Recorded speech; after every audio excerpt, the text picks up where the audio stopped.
ਤੁਸੀਂ ਹੁਣ ਸਬਰ ਕਰੋ, ਤੁਹਾਨੂੰ 1 ਵਜੇ ਰੋਟੀ ਦਿਆਂਗੇ, ਸਵੇਰ ਦੀ ਵੀ ਹੋਵੇ ਦੀ ਤੇ ਸ਼ਾਮ ਦੀ ਵੀ ਹੋਵੇ ਦੀ। ਯਾਰ ਇਹ ਤਾਂ ਬੜੀ ਜ਼ਿਆਦਤੀ ਮਰੀਮ ਨਵਾਜ਼ ਪਾਬੰਦੀ ਲਾਈਏ, ਸਾਡਾ ਕੀ ਗੁਨਾਹ ਹੈ ਦੱਸੋ? ਇਹ ਨਾ ਕਰੋ ਯਾਰ, ਇਹ ਜ਼ਿਆਦਤੀ ਮਰੀਮ ਨਹੀਂ ਮਰੀਮ ਨਵਾਜ਼ ਪਾਬੰਦੀ ਲਾਈਏ, ਉੱਤੋਂ ਦੀ ਜੁਰਮਾਨਾ ਹੋ ਜਾ 70-80 ਹਜ਼ਾਰ ਜਾਂ ਲੱਖ, ਅਸੀਂ ਕਿਦੇ ਗਏ? ਇੱਥੇ ਰੋਟੀ ਨਹੀਂ ਲੱਭ ਸਕਦੀ, ਇਹ ਤੇ ਤੈਨੂੰ 11 ਵਜੇ 1 ਵਜੇ ਲੱਭਣੀ ਹੈ। ਹਾਂਜੀ ਮਾਸ਼ ਸਾਡੇ ਕੋਲ ਜੀ ਚੰਗੀ ਧੁੰਦ ਹੈ, ਅੱਜ ਸਵੇਰੇ ਹੀ ਧੁੰਦ ਹੈ, ਉੱਤੋਂ ਟਾਈਮ ਹੋ ਗਿਆ 10 ਵੱਜ ਗਏ। ਠੀਕ ਹੈ, ਤੇ ਡੋਗੀ ਸਾਹਿਬ ਵੀ ਬੈਠੇ ਨੇ ਸਾਹ ਦੇ ਉੱਤੇ, ਜਿੱਥੇ ਅੱਗ ਬਾਲੀ ਰੱਖੀ ਹੈ। ਤੇ ਆਹ ਅਰਸ਼ਾਦੁੱਲਾ ਸਾਹਿਬ ਨੇ ਵੀ ਆਪਣਾ ਉੱਕਾ ਸ਼ੁੱਕਾ ਵਿਖਾ ਕੇ ਸਾਜਾ ਹੀ ਬੜੇ ਪਏ ਹੋ ਯਾਰ। ਰੋਟੀ ਲੈ ਉੱਤੋਂ 10 ਵੱਜ ਗਏ, ਕੀ ਹੋ ਗਈ ਹੈ? ਮਰੀਮ ਨਵਾਜ਼ ਦੇ ਇੱਕ ਟਾਈਮ ਦੀ ਕਰ ਦੇਣੀ ਹੈ ਤੇ ਮੁੜ ਤੂੰ ਭਾਜੀ ਮਰੀਮ ਨਵਾਜ਼ ਪਾਬੰਦੀ ਲਾ ਛੜੀਏ, ਉਸ ਲਾਈਏ 1 ਡਿਸ਼ ਤੇ ਨਿਰੀ 1 ਡਿਸ਼ ਲੱਭੇ ਦੀ।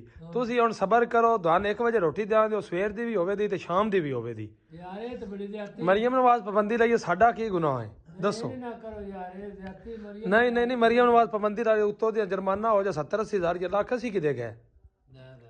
ਇੱਥੇ ਰੋਟੀ ਨਹੀਂ ਲੱਭ ਸਕਦੀ, ਇਹ ਤੇ ਤੈਨੂੰ 11 ਵਜੇ 1 ਵਜੇ ਲੱਭਣੀ ਹੈ, ਉਹ ਸਵੇਰ ਦੀ ਵੀ ਹੋਣੀ ਹੈ ਤੇ ਸ਼ਾਮ ਦੀ ਵੀ ਹੋਣੀ ਹੈ। ਅਸੀਂ ਵੀ ਇੰਝ ਹੀ ਖਾਂਦੇ ਪਏ ਹਾਂ। ਚਲੋ ਠਾਠ ਲਵੋ।